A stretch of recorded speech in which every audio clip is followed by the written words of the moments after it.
For this list, I'll be going over cards which were released in the earliest sets of Yu-Gi-Oh! And are still regularly played even today.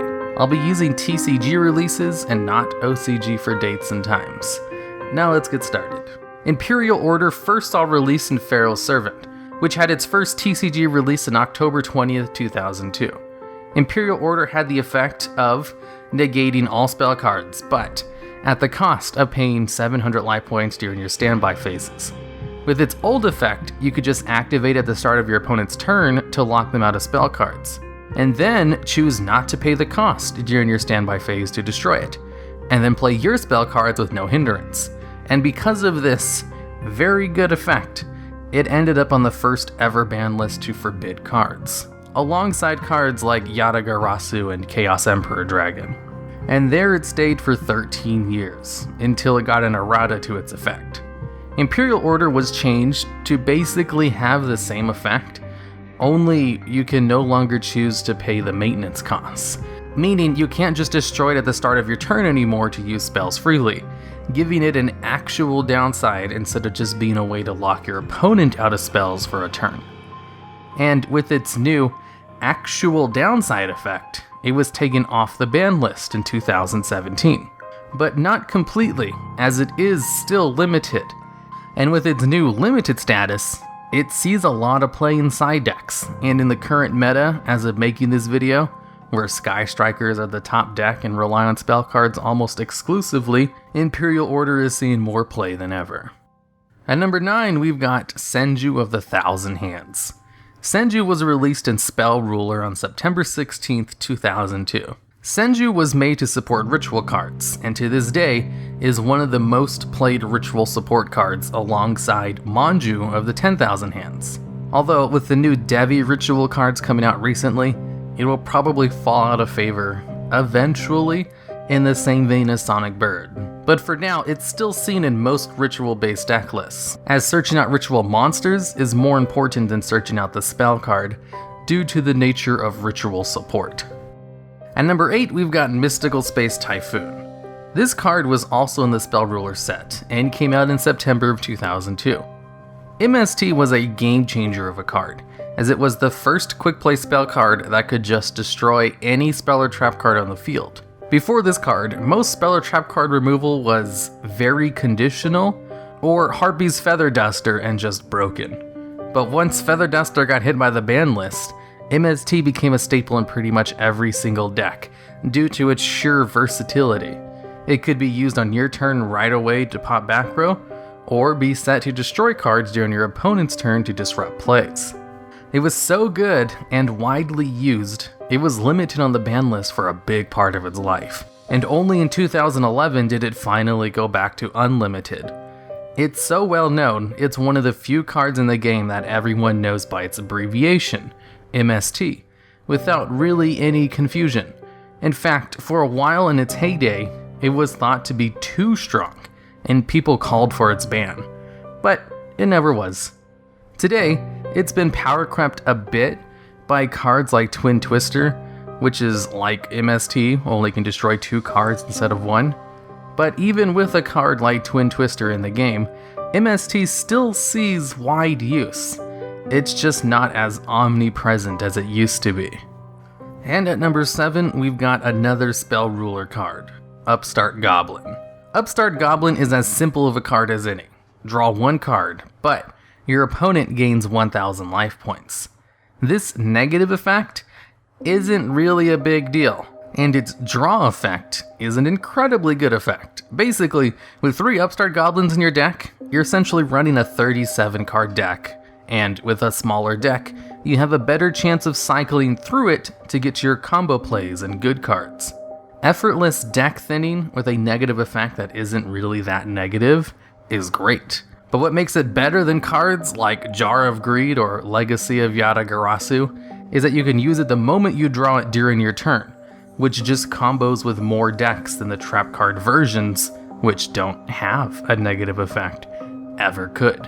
And because of its deck thinning potential and combo extender status, it's been on and off the ban list for most of its life, with it currently limited to 1. Funny enough, this card was largely ignored for years until a prominent player topped an event with 3, causing everyone to copy him and resulted in the card getting its current limited status. Number 6. Solemn Judgment.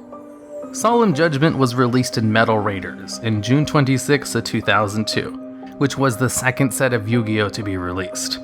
Solemn Judgment is a great card that, at the cost of half your life points, allows you to basically stop anything, spell, trap, or monster summon. If used correctly, a single Solemn Judgment can win you the game, and if one card can win you the game, paying half your life points for that win isn't that big of a deal. Solemn Judgment was even forbidden for a few years for being too good at stopping things from happening, and only came off the ban list recently because fewer and fewer decks even play trap cards anymore. Well, traps that don't act like hand traps anyway. It's currently limited and still just as useful as ever. Number 5. Polymerization, released in the first set of the TCG Legend of the Blue Eyes White Dragon in March 8th, 2002. Polymerization is still the go-to card for fusion summoning monsters, despite people not really liking it. Basically, if a new archetype gets a fusion monster, they're forced to use Polymerization to bring out their fusion monster, unless they also get an archetype-specific fusion card. And new support is released for Poly all the time, making it less and less of a chore to use for fusion monsters. There are many cards that do what Poly does but better, but are too specific in their uses, and none that have completely replaced Poly wholly as an all-encompassing fusion card. So even though most decks don't like it, they still begrudgingly have to use it. Number 4 will have 3 cards share the spot, as they're all basically the same thing. Blue Eyes White Dragon, Dark Magician, and the Red Eyes Black Dragon. All were released in Legend of the Blue Eyes White Dragon as well, as will the rest of the cards on this list. Now, what I meant when I say these cards are the same is that they're all vanilla boss monsters from the anime that were used by main characters, and these 3 cards have continued to see new support from the time they were released in 2002 to even today in 2018. And while most people don't really like to play these 3 cards, the support they receive for their specific archetypes is so good that it kind of forces you to. Nobody's playing Dark Magician for its non-effect and lackluster stats for a level 7 monster. They play him because of the 1,000,001 cards that can cheat him out quickly and easily.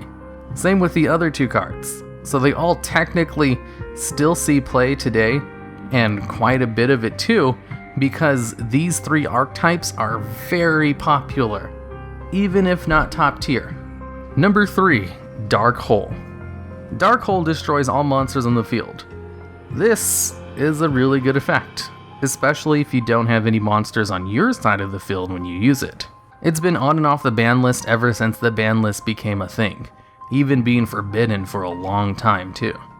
Although it was taken off and limited in 2010, and even saw semi-limited status for a hot second, before it was knocked back down to 1. Turns out, costless board wipes that can be used the moment you draw them are still pretty strong. Number 2, RAIGEKI. RAIGEKI is like Dark Hole, only better, as it only destroys monsters on your opponent's side of the field. RAIGEKI is a staple in pretty much every deck, top tier and casual, for its just pure usefulness with no downside.